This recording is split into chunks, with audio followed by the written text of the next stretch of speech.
Ito yung dalawa. Ito yung luma natin. Yan, makinis po ang kanyang tukod. Yan, makinis dito, pati dito. Ito po ang kanyang, kaya umusok, may problema nito. Yan,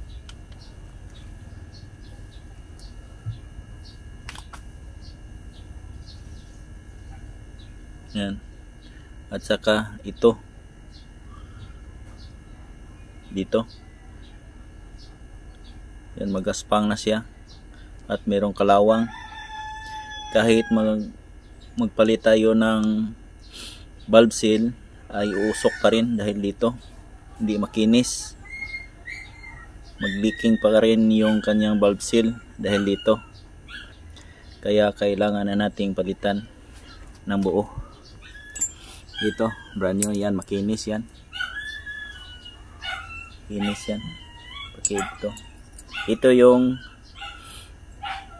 itong malaki, ito yung intake. Ito yung sa carburetor at ito to yung sa exhaust. Yan, makinis pa siya.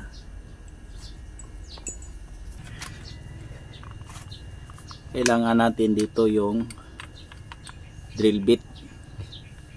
Dito yan ilagay natin yung rubber tube po ito. Dito.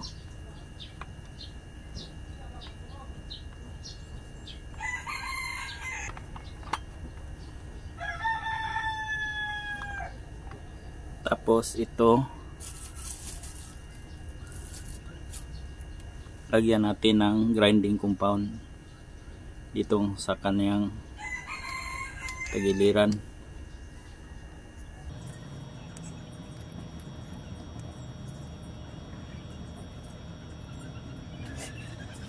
Tapos lagyan natin dito. Saka dito. Yan. Ayan siya.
Yan, tapos na po nating i-grind yung barbula natin.